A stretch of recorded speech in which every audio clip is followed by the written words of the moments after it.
Hello, I'm Isaac Hayes III, founder and CEO of Fanbase. Listen to what I'm about to tell you. The window to invest in Fanbase is closing. We've raised over $10.6 million of our $17 million goal. That means there's room for less than 6,370 people to invest in Fanbase for the average amount. The minimum to invest in Fanbase right now is $399. That makes you an owner in Fanbase today. Go to startengine.com/fanbase to invest. Why? Because current social apps have taken advantage of users for far too long, with content suppression, shadow banning, harmful racist content, and no real tools for monetization and equity. Fanbase has over 1.4 million users and counting, allowing anyone to reach all their following and monetize their content from day one. Social media is the new TV, and whoever owns the apps that distribute that content have the opportunity to own potential billion-dollar companies.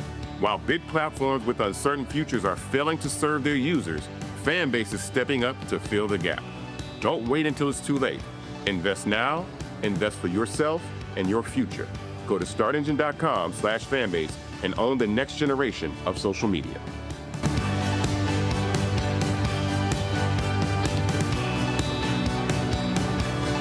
Folks, Black Star Network is here.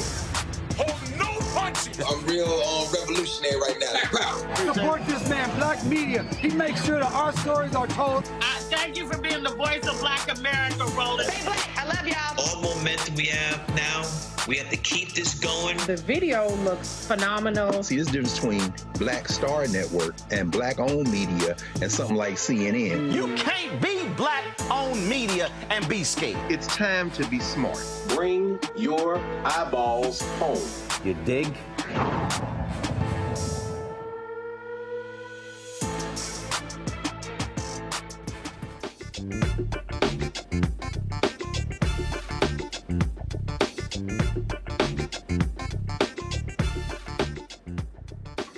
All right, it is Monday, May 19th, 2025, and I'm Candace Kelly sitting in for Roland Martin. Here is what's coming up on Roland Martin Unfiltered, streaming live on the Black Star Network. The Diddy trial just took a jaw-dropping turn. A former Danity Kane member hit the stand with explosive testimony about shocking abuse and threats. I was on the ground, and we have the latest with what happened inside of the courtroom. Voting rights are under attack. Louisiana's new voter ID law is sparking outrage. Critics say it's built to suppress, not protect. Danielle Lang from TE Campaign Legal Center will explain. And President Biden's cancer diagnosis is hitting home, especially for Black men. We're talking with a top urologist about what metastatic prostate cancer means and why it is a major wake-up call for our health. Plus, deadly tornadoes rip through the Midwest, devastating communities in Missouri. Former St. Louis Mayor Tishaura Jones joins us live to talk about the damage, the response, and what recovery looks like. It's time to bring the funk on Roland Martin Unfiltered, streaming live on the Black Star Network. Let's go. He's got it. Whatever the miss, he's on it. Whatever it is, he's got the scoop, the fact, the find. And when it breaks, he's right on time and it's rolling. Best believe he's knowing. Putting it down from sports to news to politics. With entertainment just for kicks, he's rolling. It's on go, y'all. It's Roland Martin, Rolling with Roland now.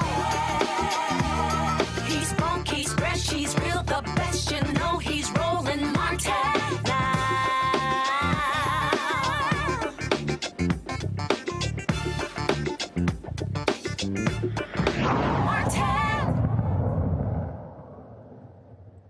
All right, folks, a powerful storm in St. Louis has caused $1 billion in damages. The storm hit more than 4,400 buildings. At the height of the storm, over 100,000 residents lost power, 5 people have been confirmed dead, and dozens more were hospitalized with injuries. As of noon this past Sunday, some 36,000 customers were still without electricity. Despite 1,900 workers on the ground, restoring power has been a huge challenge, with nearly 300 power poles down. Joining us now is the former mayor of St. Louis, Missouri, Tishaura Jones. Thank you so much for being with us tonight. Thank you for having me. So can you describe a little bit about what's going on the ground right now? What does it look like to you when you hit the streets? Yes, so I have been out in community for the last 3 days since the storm hit. My neighborhood, it took a direct hit as well. I've been out without power up until last night, and there are still hundreds or thousands of people still without power. And what I have seen as I drive around the community and as I am helping people dig out of this horrendous storm is that we still need more help and that the need is vast. And so the city is doing its coordination with other departments regionally and nationally. And where I have chosen to focus my efforts as the former mayor of this city is trying to make sure that no one falls through the cracks and what are those gap services that we can provide. So I have been working with Action St. Louis on the ground as we do resource distribution, as we raise money to help people get through this, because we know that most of the storm hit majority Black and brown communities, actually majority Black communities. And a lot of those communities are not going to have the resources they need to recover after this tornado. So what are you expecting something in terms of what the president can do and those with the executive powers can do at this time? What is that looking like?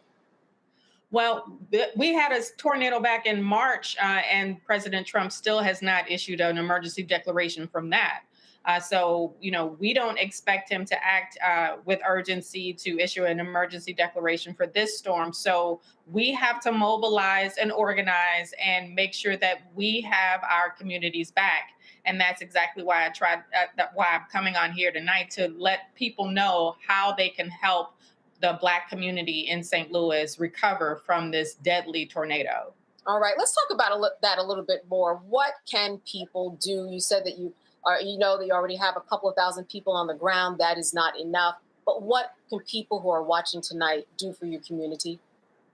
Well, first and foremost, they can contribute to Action St. Louis, and I will send you a link where people can contribute to Action St. Louis, and they are providing direct resources to communities. So we are collecting all sorts of supplies, cleaning supplies, construction supplies, plywood, wheelbarrows, whatever we can get our hands on to make sure, and then deploy that out into the community. We're working with AmeriCorps to make sure that we can put together a database of people that still need help, and then we will continue to call on our people who have expertise in construction to help rebuild roofs, to help tarp roofs.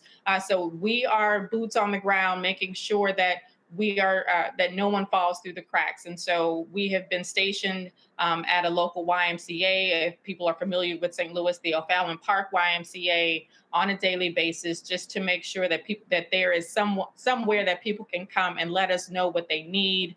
And then we will also deploy the resources within those communities.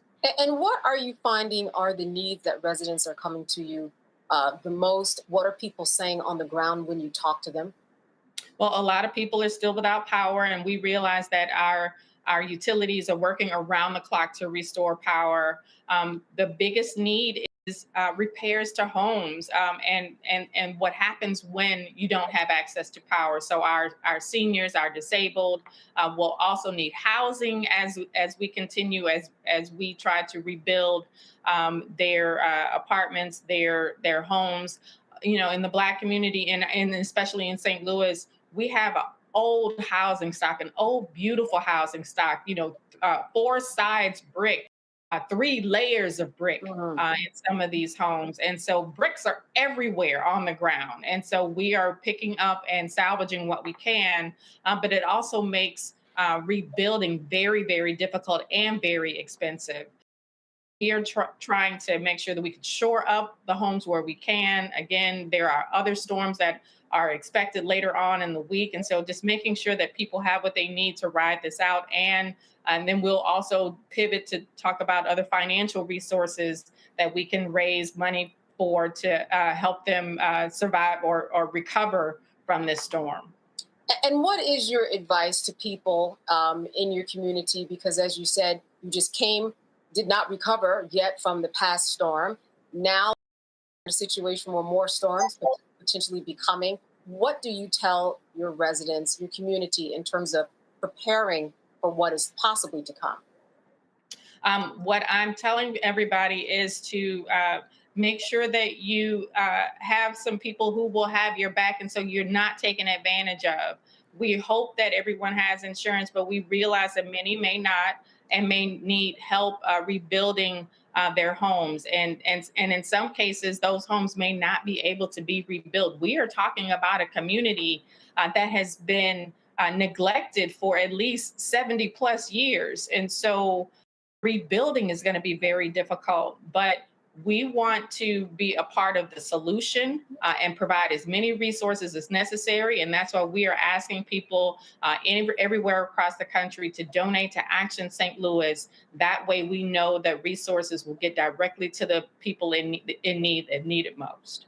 Action St. Louis, when we talk about a timeline, what you're doing to help people in terms of people going back to work and school and getting on their way, what's the outlook in terms of, I know that possible recovery isn't going to happen fully for any time soon, but what is the timeline for what your hopes are? You know, we're probably going to be in recovery mode for, several months because our public transportation system also took a direct hit. So just when I was picking my son up from the airport last night, I saw our crews out trying to fix our train system or our Metrolink system. People's cars were buried under trees, and so they're going to need transportation to work. You're going to have people without work because their businesses were also decimated through the storm. So recovery is going to be very, very long and very arduous and very difficult for a lot of people. So anybody within the sound of my voice, we need all of the resources that we can to help this community recover from this horrible once-in-a-lifetime storm because a tornado hasn't hit this part of our community since 1959. Now, in terms of the monies that you're asking for, where will it go directly? How will it serve the community? So Action St. Louis has been buying supplies for people, buying water, food, construction supplies, and literally we set up shop where people can come pick them up. We also work with other organizations to deploy them in communities. For the construction materials, for example, we're working with a couple of organizations and labor unions and collecting addresses to make sure that those who need construction on their homes or it needs some shoring up, that we are deploying units or volunteers to help shore up these people's homes. So that's what the money's going for. When you donate to Action, that money goes directly into the community. I know that people can lose hope during these times. What is the sense from the people that you're talking about their outlook, how they're feeling about St. Louis, Missouri, especially when more storms could potentially be coming? The one thing that I have seen as I have been in the community since the storm hit is the resiliency of our community. People are really pulling together, and it's such a beautiful thing. As I was on the street helping one of my former staffers with his home, people, drove by or walked by with water, with food, with snacks, because they realize that, once you're working and you just don't stop to eat or to stay hydrated.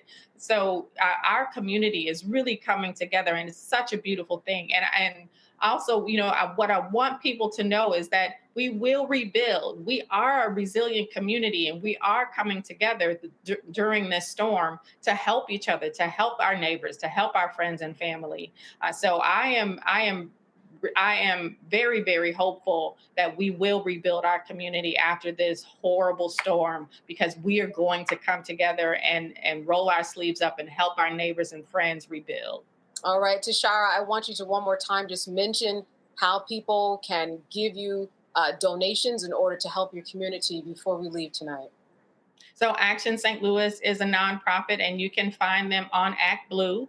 So if you go to actblue.com, you can search for Action St. Louis. for their 501c3. They're a nonprofit, and donate there. And we will welcome any size donation from $1 to whatever you can afford. We realize that these are tough times for everybody, but we are asking people to keep us in your prayers, but also if they can help us out, help us recover, and help our community recover, we would greatly appreciate it. All right, Tishaura Jones, the former mayor of St. Louis, Missouri, thank you for letting us know. Our hopes and prayers are with you, and I'm certain that people will donate to help you in what's to come. Thank you again. Good to see you. Yeah, thank you. God bless. All right, folks, we're going to be back after break, so stay with us. We've got the latest on all of the headlines that you want to hear about, including that Sean Combs trial. Stay with us. This week on A Balanced Life, we are getting real about mother wounds. While May is the month that we shower mom with love, for some people, this time of year is a stark reminder of fractured relationships and feelings of abandonment. In this episode, we will be uncovering the trauma of mother wounds and sharing tips on how we can begin to heal them. What we don't talk enough about in our community is giving ourselves permission to even heal. That's all next on A Balanced Life here on Black Star Network. Hey, what's up? Geek Tony in the place to be. Got Kicked Out Your Mama's University, creator and executive producer of Fat Tuesdays, an air hip-hop comedy. But right now, I'm rolling with Roland Martin, unfiltered, uncut, unplugged, and undamn believable. You hear me?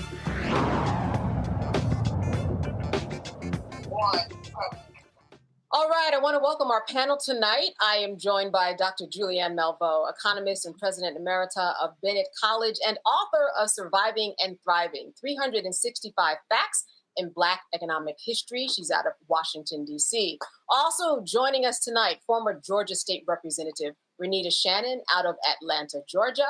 And finally, Dr. Omekongo Dibinga, senior professional lecturer in the School of International Service at American University and author of Lies About Black People, How to Combat Racism. He is out of Washington, D.C. I want to start with the good doctor. Dr. Dibinga, how are you doing tonight? I'm great. How are you? I am doing well. Listen, I just wanted to talk to you about these storms, your take on really what the president and his office should be doing at this time. It seems to me that he steps up in other places that need money, but some reason not St. Louis. Well, you know, whenever your citizens are struggling, just go bring some so-called farmers in from South Africa and set them up with housing and jobs and everything else that they need. I mean, this is disgraceful. During the last Trump administration, I remember listening to Black mayors across the country who said, when Atlanta, other places, when Trump was was president, we were on our own. And it seems like that's repeating itself right now.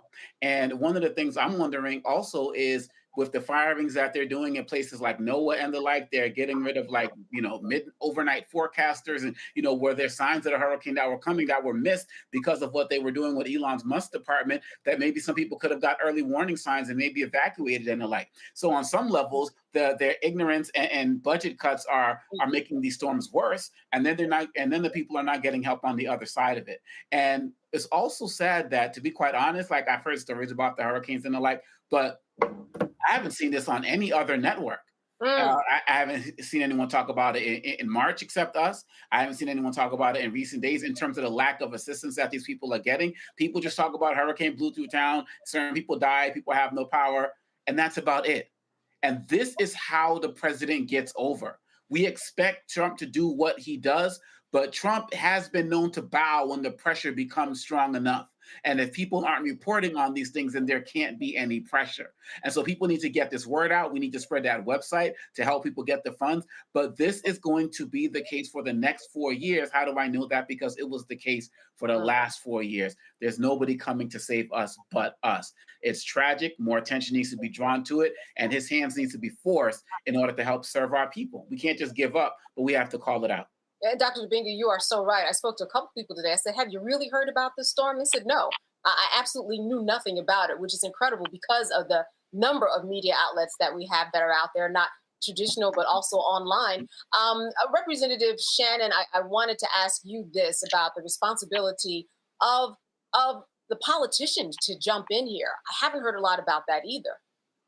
Yeah, sure. I mean, obviously, it's the responsibility of the elected officials to help lead folks through traumatic events and through events like this that really, rock the foundation of the residents that live in the places that have voted for them, their constituents, essentially. But this does, so that's kind of the role of the elected officials to speak up for their communities and say what their communities need. Even though she's the former mayor, Mayor Jones just told us what the community needs. She's still pretty much serving as an elected official, even though she's not currently in office. So she's doing what she needs to do. The folks who are currently active and elected need to be doing the same. But I would add the larger point is that this is really the place where the federal government really needs to step in with assistance. And so I would argue that Trump is not only just trying to screw black folks, he screws his own. Don't forget that Sarah Huckabee Sanders, governor of Arkansas, recently had to fight the Trump administration when her state needed help because of a climate disaster, and they were denied. So all of the cuts that you hear about, whether it's cutting the National Weather Service, whether it's saying that they're going to take down FEMA and cuts to FEMA, and all of these services that are that collectively support the country and everyone. And folks in different states, all of those services really, you don't realize how much these things really matter until you need them. It's almost like insurance. You don't care about that support until you need that support. Dr. Malveaux, I'm sure no surprise to you. He's taking FEMA apart, and FEMA would be the agency that would respond from this. So as Renita has said, you don't know what you need until you don't need it. People don't know that we need FEMA until FEMA is there. I was in Grenada over the weekend celebrating Malcolm X's mother. And I was with a brother, Mike Rogers, who's a big corporate deal in St. Louis. And he was spending most of his time, he's supposed to be with us, on the phone trying to figure out what was going on. And one of the things one of the other brothers said is, this isn't on the internet. Most of us get our news these days through, CNN, PBS, da-da-da. This is not a big deal for those people who choose to ignore it. So while I'm not holding all media responsible, I'm wondering where your lens goes and why. And why that lens does not go to predominantly Black communities. Renita's right. It's not that, this is not a racial thing, but basically the lens shifts. How do you get some motley white South Africans who people are saying, well, they were discriminated against because someone tried to take their land? Well, where in the what did they get the land from? It's not, it wasn't their land. Right. And there you have it. Like you said, it is a problem bigger than we know. A lot of it does have to be do with the media because we just don't know what's going on. And our algorithms don't take us to these types of stories. I'm certain that a lot of people will donate to the cause. All right, the people, I want to move on. I want to talk about Sean Combs because today began the second week of testimony in the Sean Combs sex trafficking trial. Former Danity Kane member Dawn Richare was back on the stand facing defense attorneys who questioned her credibility, citing inconsistencies in her statements and her continued work with Combs after the alleged incident that she talked about. Richard sued Combs last year, accusing him of groping, assaulting, and imprisoning her, and threatening her life when she defended Ventura. She also sued for unpaid wages. What also came out on Friday on Richard's first day of testifying was that Combs's lawyers filed to have her lawsuit dismissed. Finally on the witness stand today was Cassie Ventura's former best friend, Carrie Morgan. She described instances of being allegedly abused by Combs. Dr. Malveaux, I want to start with you. I know your feelings about this trial. I know you say, listen, we've got a lot more important things to think about than this trial. But I think that there is some importance in terms of having eyes on the justice system, especially when people of color are involved. Yeah, I know that people have been in your ear, even if you haven't been following it yourself. What is your take so far on what you think is happening? Well, I think that Oma Congo called me on my stuff the last time we were here together because I said I don't care about it. And frankly, I still don't. What I care about is the misogynoir. I care about the fact that Black women are too often sidelined and Black men are too often excused. I would like to have 30 minutes, no, maybe even 10, with that man in a small room with an ugly stick. So I could just, knock him into next week. Ask him, I know your mama didn't raise you like this, boy. I know that you did, and anyway, neither here nor there. I can't deal with the particulars of this because it's layered, but I can deal with the societal impact of this because it's important. How are Black women and girls, because, some of these people are girls, they're 14. How are they introduced to the music business? Who gives them a pass? Who closes their eyes when they see a predator hitting on a little girl and having sex with her in a room with all that bottle of baby oil and stuff? Don't get me started. Well, I think you already started. I do want to say, listen, in this particular case, so far, we are talking about adults. The question becomes, Dr. Dibinga, consenting adults. And that really is the question on the table here, whether Cassie Ventura, whether the other victims actually consented to this, or was this just as the defense attorneys and all the are painting that, listen, these were two drug addicts in a bad relationship and people have all been there. What are your thoughts about this? Well, look, as somebody who's been in the game in terms of rapping and putting out albums and touring and things like that, I'm familiar with how cutthroat the industry is and how people have had to do incredible things to advance themselves. And I think that that's a big part of this. I think that this idea that these were just people who were just, cold drug addicts or whatever they said, who just love parties, I think it's nonsense. R. Kelly is an R&B figure, right? So Diddy is really the first person in hip hop to really suffer the consequences of the Me Too movement. Me Too movement skipped over rappers, and it really bothered me that a lot of these guys were not called to task like some of these other guys, the Weinsteins, the Bill Cosbys, and all of that. This is a moment for us to really reflect. I personally, do not believe that Cassie and these guys are lying and making up stuff and just trying to get attention. I don't believe in any of that. I believe at the end of the day that Diddy has always been a violent person. I believe that this is a person who inside himself is a small person. And so has always had a need to dominate and control people. And he's not the only one in hip hop. We come out of a culture, particularly those of us who are part of that hip hop generation. If we go back and listen to the music, a lot of the stuff, a lot of it was about sex and relationships with underage people. BBD, Do Me Baby, Backstage, Underage, Adolescent, how you doing? LL Cool J, Big Ol' Butt, I Was Down at the High School, whatever. Like, we came out of this culture. And a lot of us were too young to understand what was going on. We danced to it. Now we're older. We're parents, aunties, uncles, or whatever. And now we need to be part of the group that's going to hold our community accountable. So I'm hoping that it all comes out. I hope that there's not any particular glitches or whatever that leads to some form of mistrial, because this story needs to be told.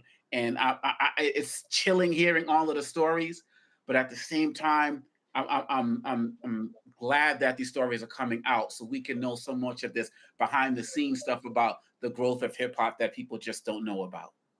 Dr. Dibinga, I want to stay with you for one moment, especially because you have been in the industry. In court, there were many emails where Cassie Ventura looks like she did want to participate. And I know that can be explained in many different ways. People get themselves in bad relationships and often do things for their partners they don't want to do. Does it extend to this for the normal average person? Probably not. But for her, this was the threshold.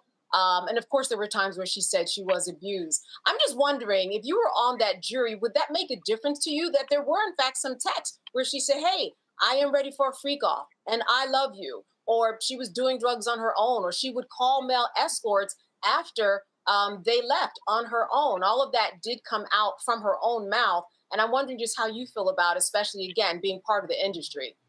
Well, look, people have to understand. I mean, look at the age difference between, Cassie and Diddy. Look at her career trajectory as it relates to their relationship. And I hope that the people who are prosecuting Diddy are doing a good job. I haven't watched every ounce of the trial, are doing a good job of helping people understand the pressures that a lot of these young women particularly go through to be part of the industry. And so my hope is that these people on the jury will look at the scale. My hope of what he did versus what she may have done afterwards. I hope that they will have people who are trauma and abuse experts who can speak about things like Stockholm syndrome and how people may feel attached, to their captor. I'm somebody who's also worked internationally in the field of sex trafficking. And so I understand what it's like for somebody to feel like, and people say, well, she was a singer, she was famous. It doesn't matter. I know exactly, I've seen what it's like for people to feel like they have to be under the thumb of somebody, even when that person is not around.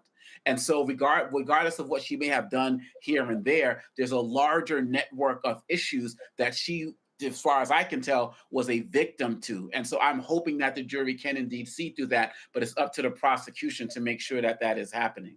Representative Shannon, before I get to you, I just wanted to share with folks that, going into the courtroom and seeing Sean Combs all gray. I mean, the pictures and the sketches that you see, they are a fair representative. I say that it's actually slightly worse in person. All gray, probably lost about 20 pounds with his glasses. At times he reads the Bible. He's, he's thanks to everybody who was in there, and he watches everything and he takes notes. The public is overnight there at 3 p.m., 6 p.m. lining up, especially during the time of Cassie. Today, it wasn't that bad. But there's just a lot of talk in the courtroom, outside of it rather, about, what could happen. And I think that a lot of this just has to do with who is telling the better story. And like Dr. Dubinga said, we need somebody to contextualize this, because why did she stay in this relationship for 11 years? Representative Shannon, what are people talking about in your circles? Well, I think that people are really shocked that this is really such a complex case, because it is really complicated. I think a lot of people thought that this was going to be a case very similar to the R. Kelly case, where it was almost pretty clear what was happening, that he was, keeping folks, holding folks hostage for the purpose of sex, and making people do things completely against their will almost the entire time. This case has become very complex because through testimony, we do know that Cassie said that in the beginning, things were consensual. She did want to do these things because she did not want him to leave her. So that, I think the prosecutors have the job of basically figuring out, okay, since everybody admits that at some point this was consensual, when did it become coercion? You got to establish that timeline. I've been keeping up with the case, and what I'm seeing is that they're doing a great job of outlining these state charges. I'm seeing almost every day plenty of things where they're proving that he's guilty of state charges, but they haven't made the full link for those federal sex trafficking charges and all of that. And I think that it's becoming complicated because of the text messages where they are, showing where she said that she wanted to do some of these things. And so it's just become a very, very complicated case. But overall, I would say there's a lot that can be learned from this. I think about, how folks sort of push back on what they would call, being woke, and some of the newer values that have really entered our society. And one of them is really conversations about consent. Folks will push back about, not that, consent is woke. It's like, well, consent is a thing that you understanding consent and how consent actually works is the thing that can keep you out of jail. And I think that Puff Daddy, he's seeing that right now, which is that what you may cast aside as just woke garbage or BS has nothing to do with you, is actually the thing that separates you and being in jail. Yeah. So I want to give a little insight. Today I was in court. Dawn Rashard, she took the stand. She was a former member of the band Danity Kane, and was on the reality show Making the Band. I was very interested because she was a corroborating witness to say, hey, I did see Cassie be put in these dangerous situations where she was beat, she was struck, and she did make her point to some extent in terms of her being punched at a table in front of different employees and ushers, who was even out to dinner, being punched right there at the dinner table. But when Cross came, they really put a lot of holes in her story, asking about specificity. Did she see Sean Combs hitting Cassie with a frying pan, as she was making eggs one morning? And so she went back and forth. And I'm afraid that on cross, you could look at the jury, and the jury was not having it. They did not take her as a credible witness. And it was very difficult just to sit there and think, okay, wait, what was true? What wasn't true? Because she did seem to change her story. She said she answered it to all the questions to the best of her ability, but it certainly didn't come out very well. All right. Anybody want to give a final comment on this Sean Combs trial? Is that going to be you, Dr. Malvo? It can be. One of the things I think is important here, obviously, the prosecution has proven that this man is a horrible human being who hits women, who coerces people. And the question is consent. The question is, because he had all this money, so he could manipulate people. But at what point were you complicit in your own oppression? And I think that's what the jury is going to have to grapple with. I mean, did you choose to get your behind beat because you thought you were going to get a record deal? You know, I mean, as I said, I'm an elder. I look at this bit and I shake my head. But I also say that people should not be coerced. Their livelihood should not be placed on the line, which it appears to have been done here. And those like Obakongo, who know more about the music industry than me, are better qualified to talk about it. But I would just say this stinks. I don't know if it's a federal case, but certainly it's a case of some sort. And Black folks, I was with a bunch of people, multi-generational, and I had a couple of folks say, well, did she choose to do that? We have to start looking critically at the people we lift up. If nothing else, nobody ever needs to buy another Diddy, whatever again. Record, boy, just go find a small hole to sit in. Could be the jail, but it could be your mama's house. You said mama has a lesson. Listen, this was a federal case. I want to say that. You mentioned her record deal. She had a 10 record deal. She had one record come out of that lengthy relationship, be it personal or professional. And I want to say this before I throw to break, that I do think they have made the case that he did cross someone over state lines for the purposes of prostitution. That is the lowest charge. So in terms of the jail time he would get, it's up to 10 years. But I do think that they are actually going to say, and so far have proven, prosecution and defense, all right, we'll give that up. We are kind of conceding to that. He did cross state lines for purposes of engaging sex and paying for that sex. All right, we're going to be keeping more up with more on that here on Roland Martin Unfiltered. And those of you who are watching, stay with us. We've got more of the headlining news after the break. We'll be right back. On the next Get Wealthy with me, Deborah Owens, have you ever had $1 million idea and wondered how to bring it to life? Well, it's all about turning problems into opportunities. On our next Get Wealthy, you'll learn of a woman who identified the overload bag syndrome, and now she's taking that money to the bank through global sales in major department stores. And I was just struggling with 2 or 3 bags on the train. And I looked around on the train and I said, you know what? There are a lot of women that are carrying two or 3 bags. That's right here on Get Wealthy, only on Black Star Network. I'm Russell L. Honoré, Lieutenant General, United States Army, retired, and you're watching Roland Martin Unfiltered.